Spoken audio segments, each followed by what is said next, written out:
From the New York Times, I'm Sabrina Tavernise, and this is The Daily.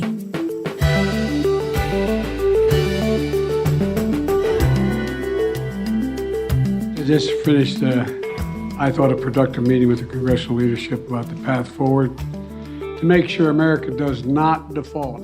In a high-stakes showdown this week, President Biden and the leaders of Congress met face-to-face in an attempt to avoid the U.S. defaulting on its debt for the first time in history. America is not a deadbeat nation. We pay our bills, and avoiding default is a basic duty of the United States Congress. Today, my colleague Jim Tankersley on how close the country now is to that financial calamity and the radical step Biden might take to prevent it.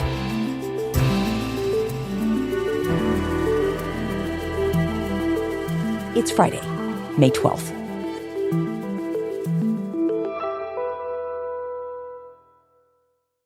So, Jim, the federal government, as we all know, is in this rather frantic process of trying to avoid the nation defaulting on its debts.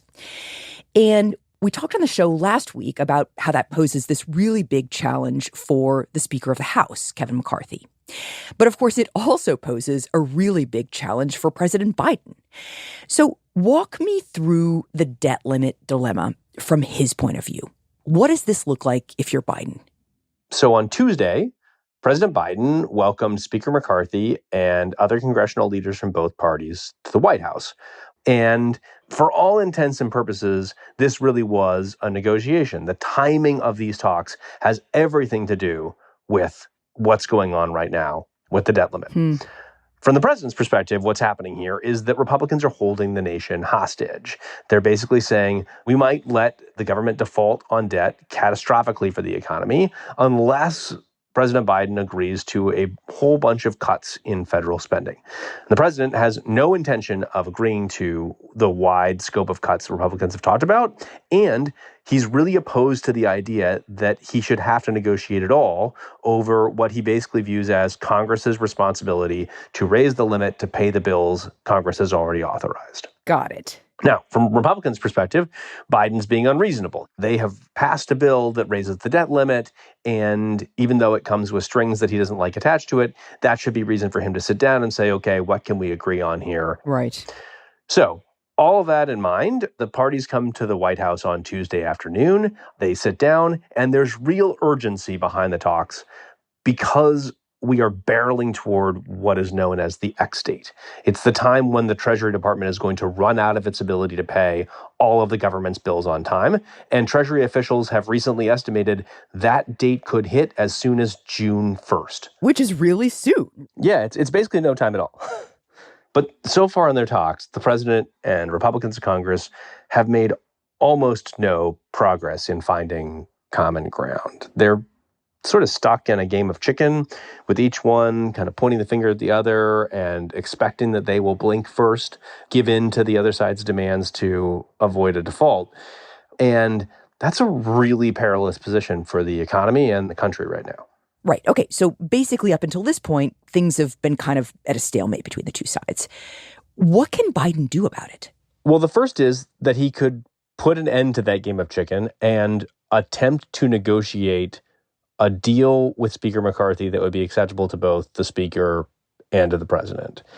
And probably what that would mean is some sort of agreement built around some kind of limits on federal discretionary spending over a period of a few years. There's a reason in particular that White House officials talk about spending limits as a possible anchor of a deal, and it's because they don't expect to increase spending anyway, so long as Republicans control the House. So if they just effectively agree to put into writing what they expect to happen already, well, the president might go for that. Right. In addition to that, though, the president signaled on Tuesday that he might be willing to cut some spending in a way that Republicans have been pushing for a while. Specifically, he would be open to canceling some of the money that was included in the stimulus bill he signed in 2021, but hasn't been spent yet. Now, Republicans estimate that cancellation would save $50 to $70 billion. But that's a really small slice of their total proposal to raise the debt limit and cut spending, which actually sums up to nearly $5 trillion. Okay, so in this option, Biden would say, look, I'll agree to a more moderate set of spending cuts, and in return, Speaker McCarthy, you'll go ahead and raise the debt limit, no strings attached. That's certainly one of the things that a lot of folks around Washington expect could be an outcome of these discussions. But it's not clear that would work. Speaker McCarthy would have to sell that compromise to Republicans in the House. And there are a lot of them who have really been agitating for much, much deeper cuts than any kind of deal with the president would entail, and who could very likely refuse to vote for it. Right. So big potential pitfalls to that one. So what's the next option then? Well, if the president decides that it's just not fruitful to talk to the speaker, he could try to go around Kevin McCarthy. He could try to cut a deal with just enough Republican votes to join with Democrats in the House and the Senate to raise the debt limit. That would require doing something to bring probably 5 Republicans in the House on board and close to 10 Republicans in the Senate. They'd have to probably use this legislative maneuver called a discharge petition. Oh, boy. Yeah. It's a way to bring a bill to the floor for a vote in the House, even if the Speaker of the House doesn't want it there. So theoretically, they could do this arcane process to bring up a bill that they have a small number of Republicans agreeing on to pass a debt limit increase with mostly Democratic votes. It's really tricky. It takes a lot of time legislatively. It takes a lot of political capital. And there's no indication that the sort of discussions are going on with Republicans or that there's even an appetite among Republicans to make this happen. Got it. So these options don't look particularly easy. Either get Republicans to agree to way less than what they're asking for, or convince enough Republicans to turn their back on their party. Well, yeah, none of the legislative options are perfect. It's true. And it is what's giving a lot of heartburn to people who watch Congress right now, is that they're having a hard time seeing how it would work. But there is another option that the administration is weighing. It's actually something that they've been talking about for months, that is still on the table today, and would be, I wouldn't call it a nuclear option, but a really big, bold risk that the president could take to try to end this debt limit fight by himself. And what's that option? The president could decide to ignore Congress and ignore the debt limit. He could follow a theory of the Constitution that is effectively a constitutional challenge to the existence of the debt limit itself. It's rooted in the 14th Amendment to the Constitution, which effectively says the government has to pay its debts. It can't just not pay. But the 14th Amendment, like the 14th Amendment? Yeah, that 14th Amendment. I mean, that was the amendment that was passed after the Civil War, and it was about slavery, right? Yeah. So what does it have to do with the nation's debt? Okay, it's wonky, but bear with me here. Okay. As you just said, the 14th Amendment is adopted right after the Civil War, at a time when lawmakers are setting out the terms under which the states that had seceded to join the Confederacy would be allowed to come back into the Union. Okay. It does a lot of stuff. It granted citizenship to former slaves, for example. But it also includes a section 4, if you're scoring at home, that says the validity of the public debt of the United States shall not be questioned. And there's sort of a quirky reason why they did that. It was about sort of the fears of Southern states regaining political power in a new Congress. You know, the United States had borrowed money to finance the Union Army in the Civil War, and there was a worry that if Southern senators and representatives controlled Congress, they could just decide, oh, we're not going to pay the people we borrowed money from for a war, you know, against our own states. Oh, interesting. So they wanted to make sure that in the Constitution it said, nope, you have to pay all the debts. Got it. So they were coming back in, having political representation in Congress, and the idea was, no, you have to accept and take on all of the debts. You can't back out of them. That's exactly right. So under that theory, a president, like President Biden, could decide that the Constitution trumps the law, and that in this case, it requires the government to keep issuing new debt to pay off its old debts, no matter what the debt limit says. So this clause has been around for a long time, right? Since the 19th century. Why haven't other presidents who faced this problem used it? It has been around, and this is not the first time it's come up. It was raised in like a law review article at the end of the 90s, but it really kind of entered the conversation from obscurity in 2011. After 7+ months of scathing political attacks, countless meetings between the president and lawmakers, there is still no debt ceiling deal. Bottom line, when President Obama had that debt ceiling fight with Republicans in the House. Some top-tier Democrats have said, the 14th Amendment, that might work for us. Maybe At the time, there was a lot of buzz about it. I'm hearing people talk a little bit more about the feasibility of this 14th Amendment option. Even former President Bill Clinton said that he would have invoked the amendment if he was still president. There's a strong argument for it. Bill Clinton has argued. But inside the Obama White House, I have talked to my lawyers. They don't. They do not. They are not persuaded that that is a winning argument. they never really seriously considered this. And why didn't they consider it seriously? Well, first off, it's not clear-cut in the Constitution. The Constitution also says that taxing and spending resides with Congress. So it's a theory, and it's a theory that has some scholarship behind it, but it's not a cut and dry, everyone agrees on it interpretation of the Constitution. But beyond that, there were other considerations driving the Obama team when they didn't consider this, and that are giving the Biden team pause now. And the biggest one is this: even if a president were to believe that this is constitutionally the right thing to do and take this leap, that leap would bring some really profound consequences.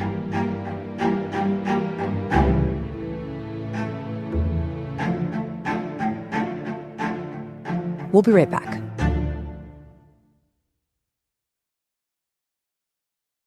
Okay, so Jim, walk me through what the consequences would be if the Biden administration actually decides to go for this thing, the 14th Amendment strategy.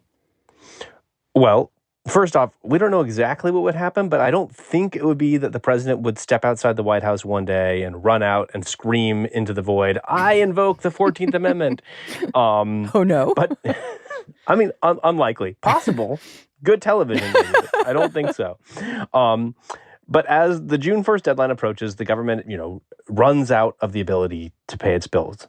So the president will essentially say, okay, I'm going to call the Treasury Secretary and tell her that we are invoking the 14th Amendment. Mm-hmm. And so we need to have another round of raising money to pay our debts.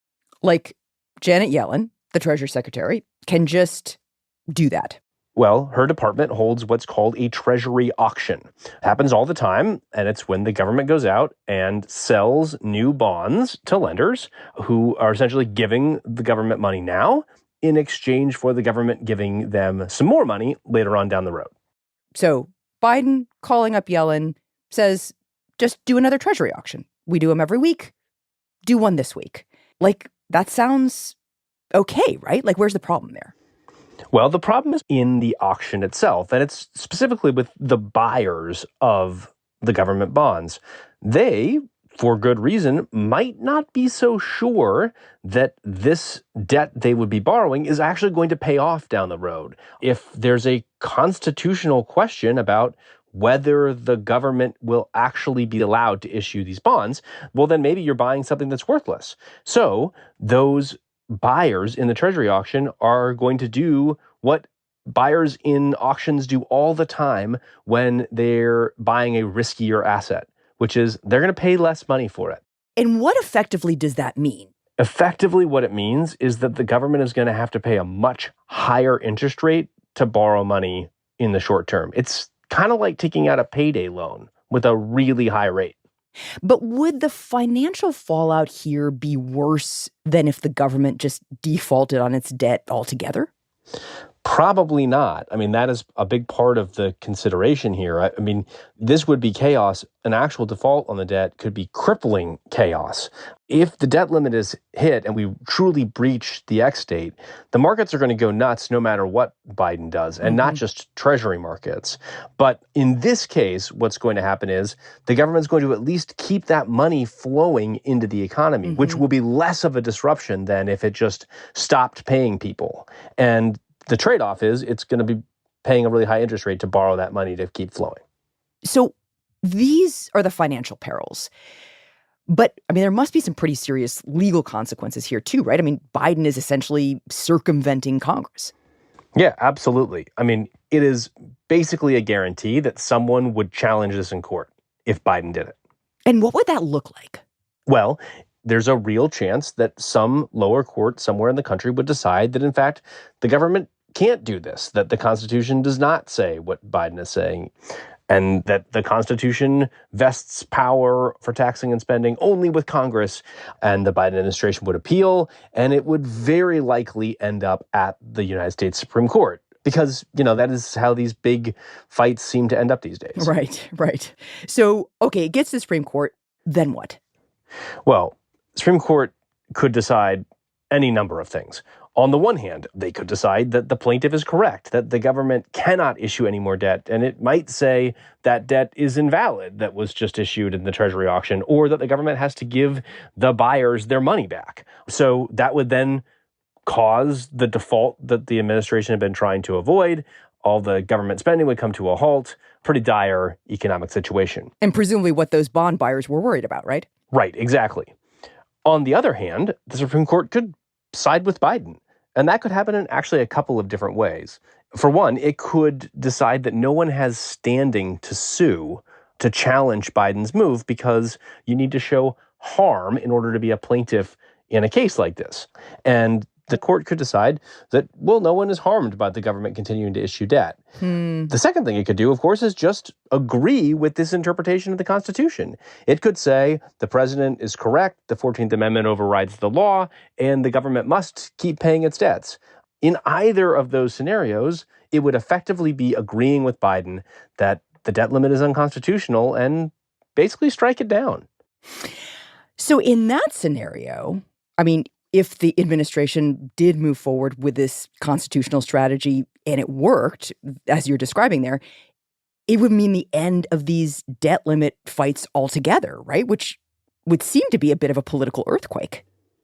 It would be. It would be a political earthquake. It's certainly something that a lot of Democrats and progressives who have pushed this interpretation of the Constitution for a long time would love to see. They would call it an end to the Republican hostage taking over the debt limit. Short term, however, it would be a really big mess for the operations of this Congress and this government under this president. Describe that mess. Well, very bluntly put, it would make Republicans really angry. And they could retaliate in a number of ways. One of the easiest ways they could retaliate is by deciding, hey, the money that funds all of the government services that people know and use runs out at the end of September, and we're just not going to pass a bill appropriating any more money until Biden, reverses course on the debt limit. So essentially, even if Janet Yellen is out there raising money, having these debt auctions, there are ways that Congress can still throw some pretty serious hurdles in the way of the government's finances. Yeah, Congress has to appropriate the money to run basic government operations. Now, everything from the military to the education department to the national parks, and they could just decide in protest not to do that for a while or indefinitely until the president comes to the table and meets their demands. So even if Biden does this, and it goes okay, or at the very least it doesn't blow up completely, it's still pretty politically risky for him. Yeah, this is a political consideration that has been discussed inside the administration. And that risk extends well beyond Congress. I mean, I think it's very fair to say that we have no idea what public opinion would be about this. It's certainly not something that's been debated in the open. It hasn't been aired in campaign commercials. the president is just starting to run for re-election, and he'd be taking a risk here, hoping that voters would reward him for acting decisively to keep the nation from defaulting, but worrying that voters might get angry about it. And often when voters are angry, they blame the president. So that's a risk for him as well. So, Jim, big picture here, how likely is it that this 14th Amendment strategy actually gets used by the Biden administration? I mean, given these risks you're laying out. Well, something really interesting on this happened on Tuesday. After his meeting with congressional leaders, this nation has never defaulted on its debt. It never will. President Biden gave a statement. Thank you, and now I'll take your questions. And then took questions from reporters. If you do, you said you're certain you're not going to. And he was asked if he would consider invoking the 14th Amendment. Well, the question, I have been considering the 14th Amendment.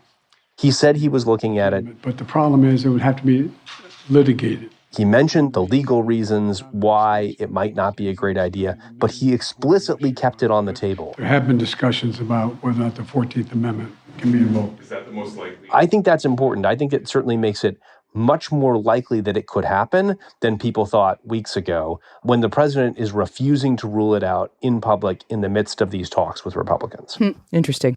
Now, with all that said, I think there's still a decent chance that whether it's through negotiation or a staring contest or whatever, the president and Congress end with an agreement to raise the debt limit before we hit the X date. That could mean kicking the can down the road just a little bit, a month or two, to give them more time to talk about the debt limit. And there's always this possibility that financial markets will freak out right before a possible default, and that could spur Congress to act. But regardless of whether Biden actually pulls the trigger on this 14th Amendment idea, isn't the fact that it's become such a point of conversation kind of meaningful in and of itself? Like, we've gotten to this point that this option is on the table. I mean, what does that tell us about where we are right now as a country, as a political system? I actually had an interview this week with someone who has been around Washington for a long time and was talking to me on background about this crisis. And what he said was, I think, very resonant to this question, which was, no one trusts each other in Washington like they used to. Right. Inside the Biden administration, they do not trust that Republicans are actually going to raise the debt limit in time in the same way that the Obama administration trusted that. And Republicans don't trust that Biden won't circumvent them. So it's almost self-reinforcing. That lack of trust reflects a divided electorate, an angry electorate, people turning against each other in this country. And I think it has made even routine things like raising a debt limit not at all routine. And the president has sort of had enough of this. He led the negotiations in 2011 to resolve the debt limit standoff. And this time, he's just done with it. He doesn't want to be negotiating over the debt limit. He does not see it as appropriate. He sees it as hostage-taking. And so for all those reasons, this does not feel the same as those previous fights to me. And that raises the possibility that it could end differently.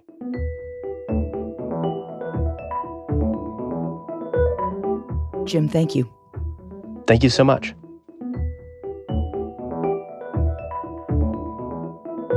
President Biden, Speaker McCarthy, and other congressional leaders were scheduled to meet at the White House again this afternoon to continue their negotiations over the debt limit. But on Thursday, the White House announced that that meeting had been postponed. We'll be right back.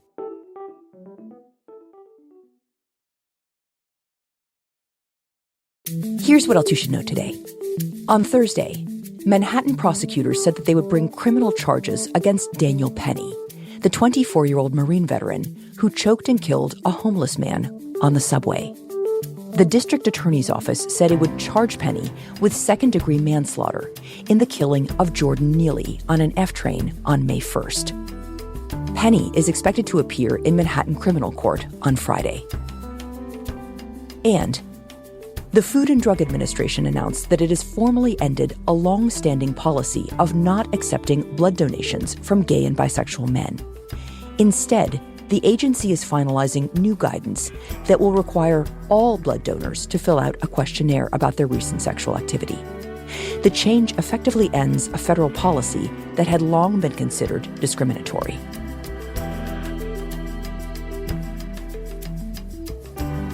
Today's episode was produced by Rob Zipko and Alex Stern. It was edited by Anita Badajo. Contains original music by Dan Powell and Rowan Nemisto, and was engineered by Chris Wood. Our theme music is by Jim Brunberg and Ben Landsverk of Wonderly.